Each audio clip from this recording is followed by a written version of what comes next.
Assalamualaikum warahmatullahi wabarakatuh. Perkenalkan, saya Ainur Rohmalati dengan NIM 1863996. Di sini saya akan menjelaskan apa yang telah saya rangkum dari beberapa materi untuk mata kuliah Kimia Dasar 2, di mana beberapa materi tersebut yaitu kekuatan asam basa, larutan buffer, keseimbangan larutan, dan keseimbangan senyawa kompleks. Yang pertama, kekuatan asam dan pH larutan garam. Sifat-sifat senyawa. Jika dilarutkan dalam air, maka senyawa tersebut mengalami proses kelarutan, sehingga bisa memiliki sifat asam, basa, atau netral. Untuk mengetahui seberapa kuat sifat asam, maka bisa dilihat dari kemampuan senyawa untuk mendonorkan protonnya. Semakin mudah mendonorkan proton, maka senyawa tersebut semakin asam. Kekuatan asam dapat dipengaruhi oleh pelarut, suhu, serta struktur molekulnya. Kekuatan asam dapat dipelajari dari hidrida non-logam, senyawa asam okso, dan ion logam hidrida.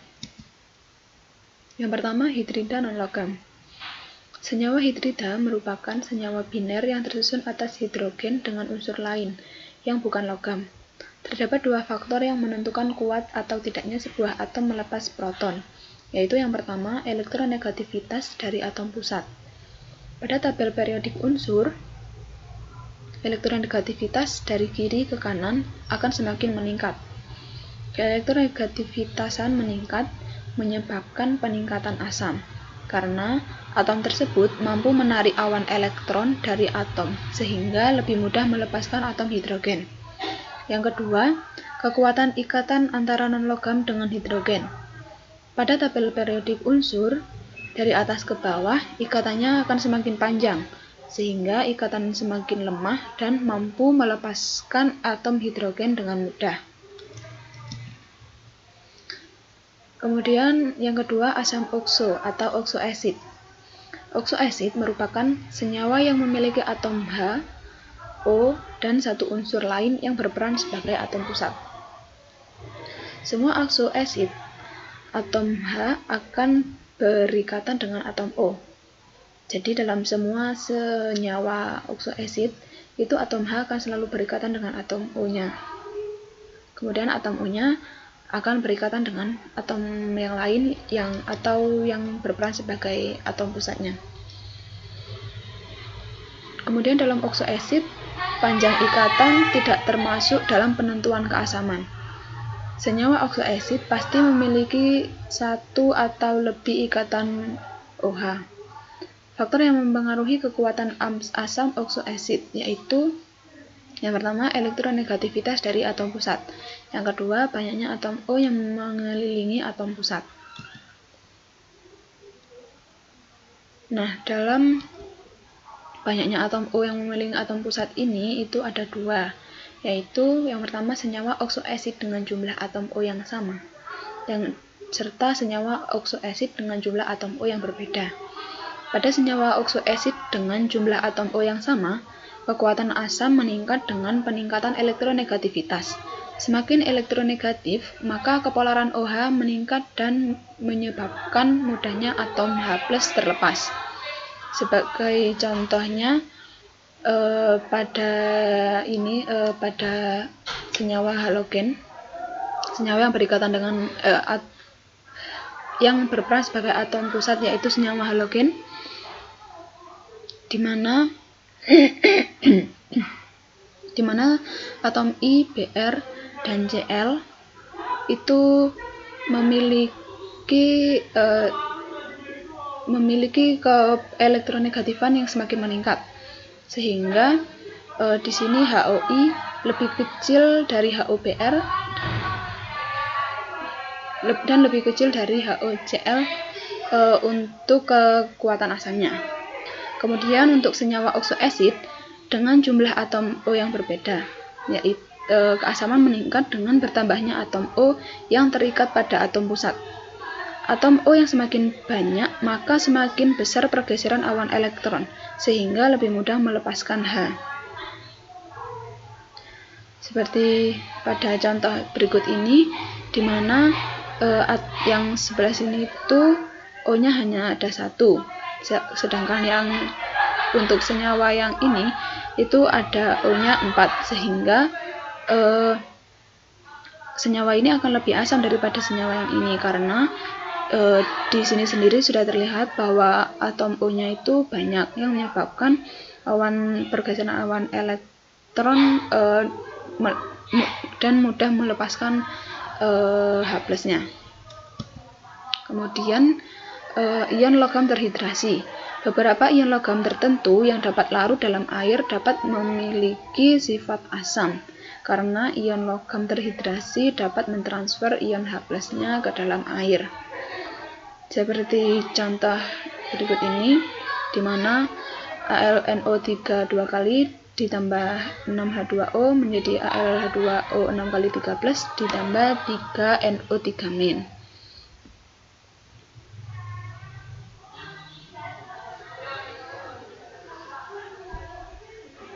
Kemudian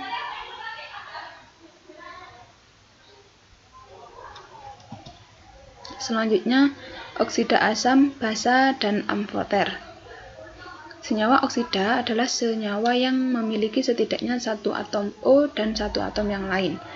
Oksida asam akan membentuk asam dalam air, namun oksida non-logam yang memiliki bilangan oksida tinggi tidak dapat menjadi oksida asam.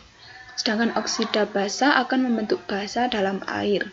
Semua logam oksida alkali dan alkali tanah kecuali BeO adalah basa.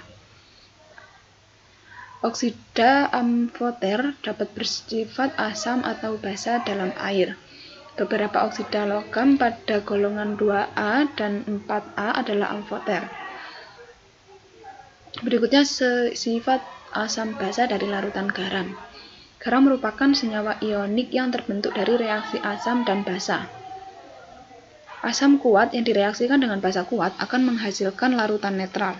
Kemudian asam kuat yang direaksikan dengan basa lemah akan menghasilkan larutan asam.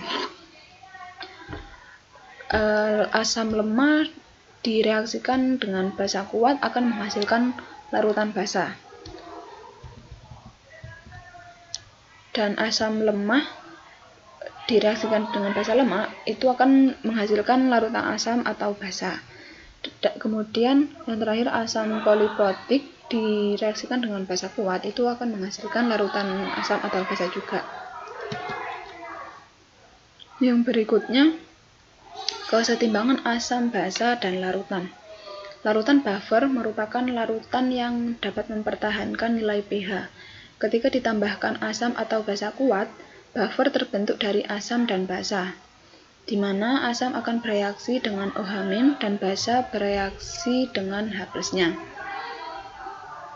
Asam dan basa untuk pembuatan buffer tidak boleh saling bereaksi menetralkan satu sama lain. Ada dua tipe larutan buffer. Yang pertama larutan buffer asam, di mana larutan buffer asam ini dibuat dari asam lemah dan basa konjugatnya. Contohnya CH3COOH ditambah H2O, kemudian menjadi H3O+ plus CH3COO-. Komposisi buffernya itu CH3COOH dan CH3COO-. CH3COO- ini dari garam CH3COONa. Kemudian yang kedua larutan buffer basa, di mana larutan buffer basa ini dibuat dari basa lemah dan asam konjugatnya. NH3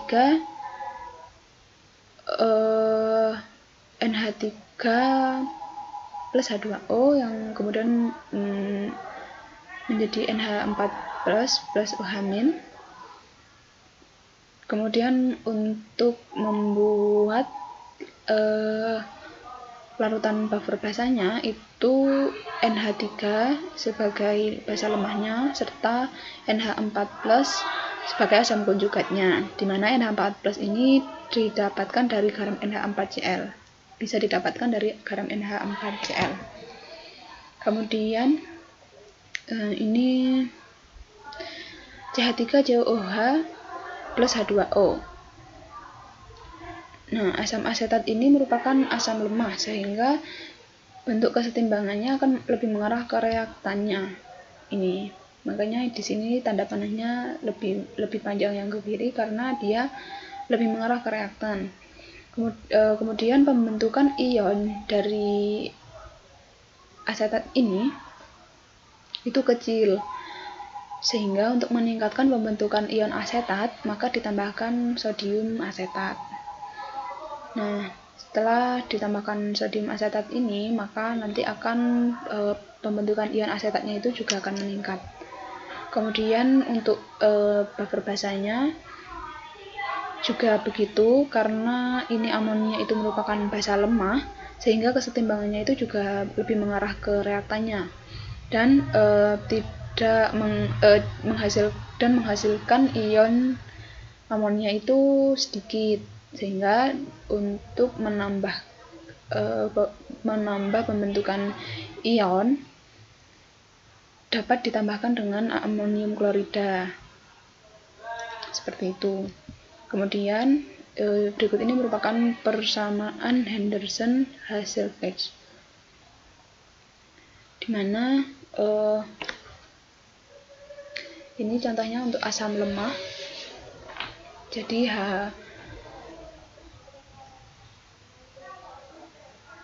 Ha plus H2O itu akan menghasilkan H3O plus dan amin, dimana Ha itu juga dapat menghasilkan H plus dan amin. Nah, maka dari sini itu didapatkan nilai Ka-nya konsentrasi H plus dikali konsentrasi amin dibagi konsentrasi Ha.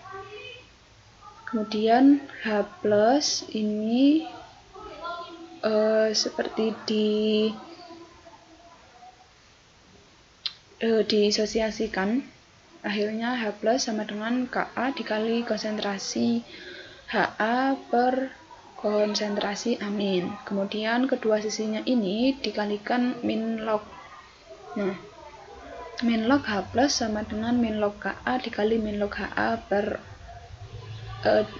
dikali min log konsentrasi Ha per konsentrasi amin. Kemudian dari sini itu kita bisa mendapatkan pH. Dari pH larutan itu ini P sama dengan pKa min log konsentrasi Ha per konsentrasi amin, atau jika ini kayak ditata ulang agar ini plus, itu bisa pKa plus log konsentrasi amin per konsentrasi Ha, seperti itu. Kemudian berikutnya adalah buffer capacity dan buffer range. Nah, buffer capacity ini merupakan kemampuan larutan buffer dalam mempertahankan pH-nya ketika sebuah larutan ditambahkan asam atau basa kuat. Kemampuan tersebut dipengaruhi oleh konsentrasi dari komponen penyusun buffernya. Nah, untuk konsentrasi dari komponen penyusunnya itu juga ada dua, yaitu absolut dan relatif. Konsentrasi absolut dan konsentrasi relatif, yang akan dijelaskan dalam slide selanjutnya. Kemudian yang kedua itu ada buffer range, di mana buffer range ini merupakan range pH di mana buffer akan bekerja secara efektif. Range buffer bereaksi dengan komponen konsentrasi relatif buffer apabila rasio asam dan basa penyusunnya jauh dari 1, maka buffer tersebut dinilai kurang efektif, sehingga buffer capacity-nya atau kemampuan buffer dalam mempertahankan pH-nya tadi yang dimiliki itu juga rendah. Kemampuan efektif range buffer biasanya itu kurang lebih hanya 1 pH saja. Maksudnya misal sebuah larutan itu pH-nya 4. Nah, ketika ditambahkan sebuah larutan buffer, kemudian ditambahkan larutan asam atau basa, itu perubahan pH-nya itu tidak sampai banyak. Misal dari pH 4 itu berarti hanya menambah bisa jadi 4,2, 4,3 dan seterusnya, tapi paling mentok itu cuma sampai 5. Itu masih dinilai buffernya itu efektif. Atau kalau pH-nya turun itu berarti paling mentok ya sampai 3. Itu masih dinilai efektif. Kalau lebih dari itu maka buffernya itu kurang efektif. Seperti itu, karena sedikit penambahan dari larutan asam atau basa saja sudah merubah pH yang sangat banyak. Nah, ini tadi merupakan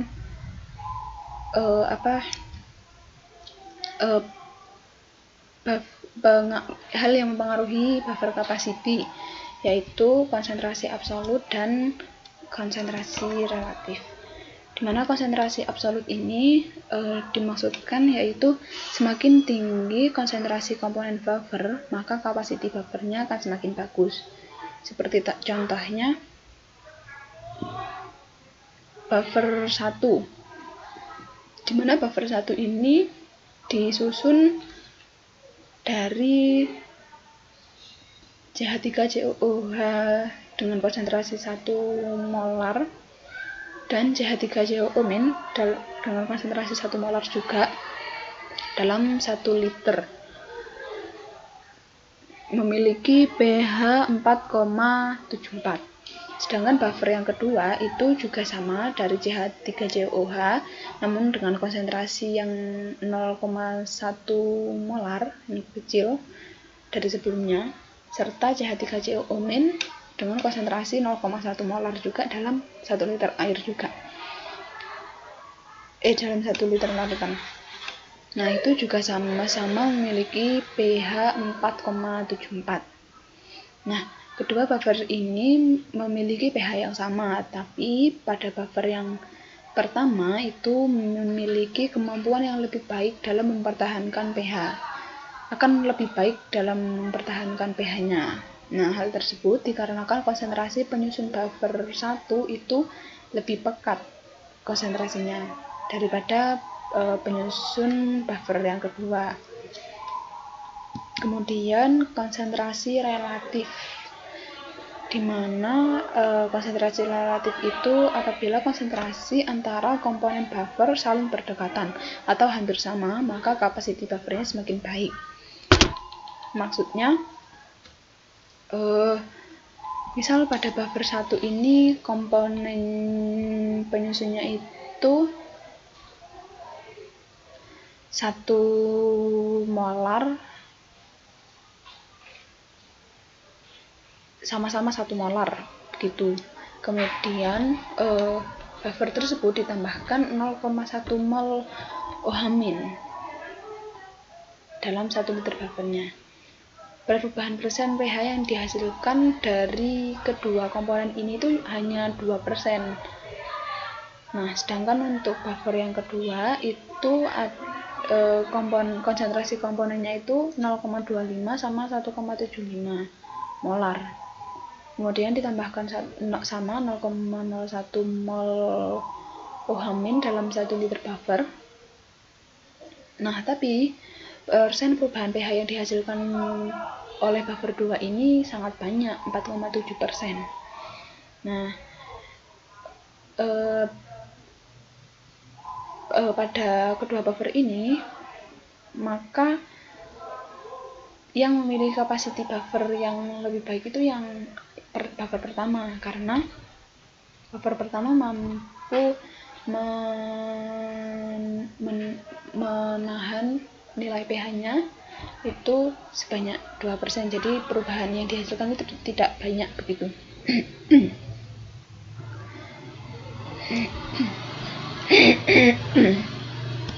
Kemudian selanjutnya kesetimbangan larutan. di alam ini sangat banyak reaksi kimia yang terjadi. Salah satunya terbentuknya stalagmit dan stalaktit yang ada di dalam gua. Banyak zat-zat terlarut memiliki batasan untuk larut dalam pelarut tertentu, termasuk dalam senyawa ionik. Ketika suatu senyawa ion dilarutkan dalam air, maka senyawa ion tersebut akan mengalami ionisasi menjadi ion-ion penyusunnya. Ketika senyawa ion yang dilarutkan dalam air dengan jumlah yang berlebih, maka larutan akan menjadi jenuh yang biasanya ditandai dengan adanya endapan. Kemudian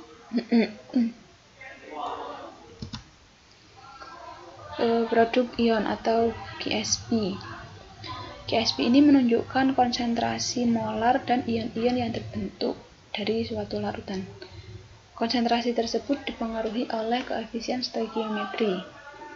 Misalnya, pada PbF2 yang akan menghasilkan Pb2 plus dan 2F. Nah, GSP dari reaksi senyawa ini itu dapat dilihat seperti ini, konsentrasi Pb2 plus dikali F min pangkat 2, kemudian dibagi PbF2, konsentrasi PbF2, kemudian maka GSP dari PbF2 ini itu adalah Pb2 plus dikali F min pangkat 2. Ketika larutan sudah jenuh, maka nilai GSP akan sama dengan konstanta kelarutan dalam produknya atau KSP. Konstanta kelarutan. Kemudian kita akan membahas konstanta kelarutan atau KSP, di mana KSP merupakan hasil kali konsentrasi molar ion-ion dalam larutan jenuh yang dipangkatkan ke pangkat yang sesuai. KSP tidak bergantung pada konsentrasi individu, melainkan bergantung pada suhu. KSP yang digunakan untuk kesetimbangan senyawa ionik yang sedikit larut. Nah, misal jika memperhatikan aturan kelarutan, AgCl itu tidak akan dapat larut dalam air. AgCl padat itu tidak dapat larut dalam air, maka akan ada AgCl. Nah, tapi akan ada AgCl yang larut dalam air meskipun hanya sedikit. Nah, konstanta kelarutan yang dapat ditulis atau KSP dari AgCl tersebut itu seperti ini, Ag plus kali konsentrasi Cl min. Selanjutnya kesetimbangan senyawa kompleks.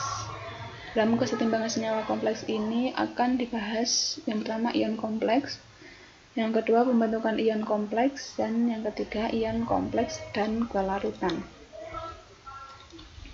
Yang pertama ion kompleks. Ion kompleks ini ada dua jenis ion, yaitu yang pertama ion sederhana dan ion kompleks, di mana ion sederhana ini ditandai dengan adanya atom yang terikat, misal Na+ atau CH3COO-.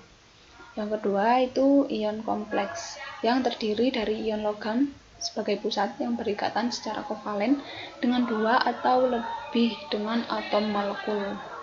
Molekul yang berikatan dengan ion logam itu disebut ligan. Nah, contoh ligan dalam bentuk ion ligan itu ion ligan hidroksida, klorida, dan ion sianida. Ligan juga dapat berbentuk molekul air, karbon monoksida, dan NH3. Untuk contoh ion kompleks itu adalah CrNH3 6 kali, di mana atom pusat yaitu Cr akan dikelilingi oleh 6 ligan NH3. Nah, seperti ini bentuk visualnya. Jadi yang tengah ini adalah Cr, sedangkan yang berikatan dengannya atom pusat ini adalah NH3. Kemudian pembentukan ion kompleks. Jika suatu garam dengan rumus MnO3 2 kali dilarutkan dalam air, kemudian akan terbentuk ion kompleks. Air tersebut berperan sebagai ligan.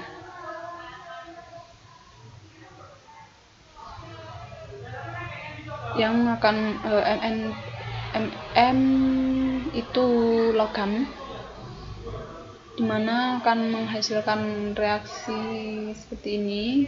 Kemudian ketika direaksikan dengan air akan MnO3-nya ini dapat digantikan oleh air. Pada umumnya, ketika suatu larutan dilarutkan dalam air, maka akan membentuk ligan molekul air. Akan tetapi bila molekul air tersebut diganti dengan senyawa lain, maka ikatan air dalam molekul juga akan digantikan.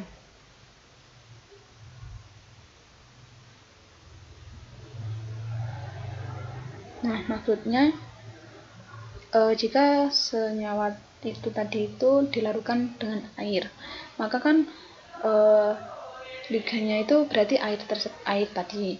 Nah, kemudian larutan tersebut tadi jika dilarutkan dengan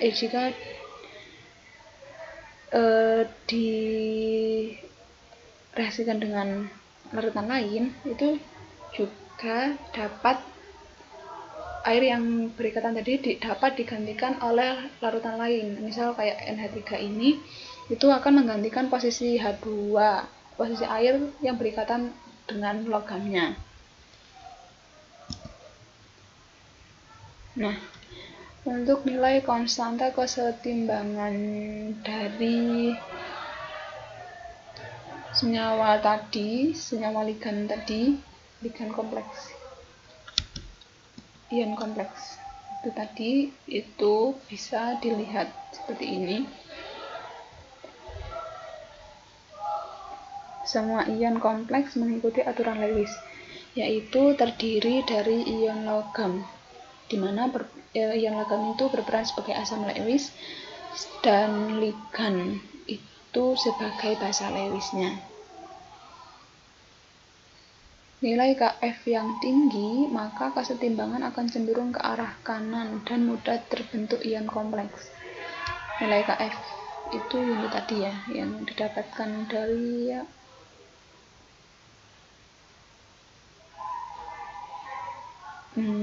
hasil kali ini tadi. Kemudian selanjutnya ion kompleks dan kelarutan. Adanya ligan dapat meningkatkan kelarutan suatu senyawa ionik, yaitu dengan membentuk kompleks dengan kation yang berasal dari senyawa ionik, misalnya besi sulfida yang sangat sedikit larut.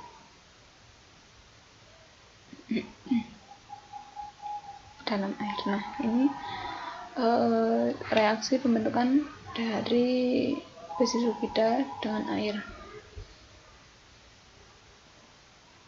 dimana memiliki nilai Ksp itu 8 kali 10⁻16.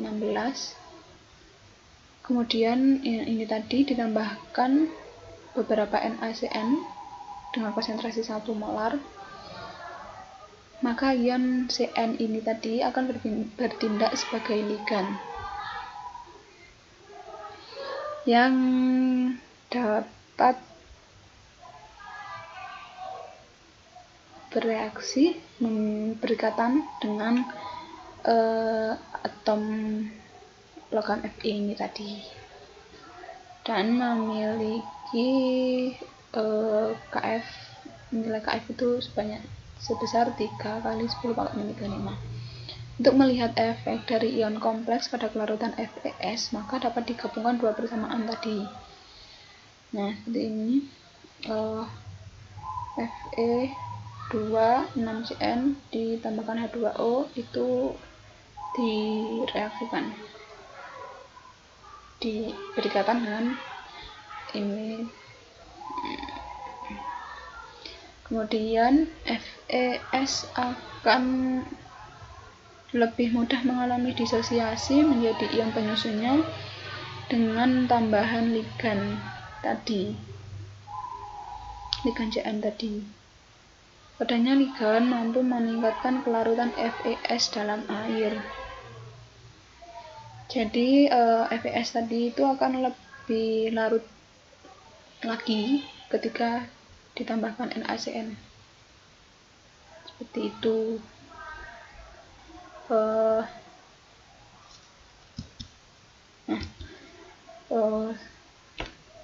Seperti itu yang dapat saya tangkap dari beberapa materi video sebelumnya.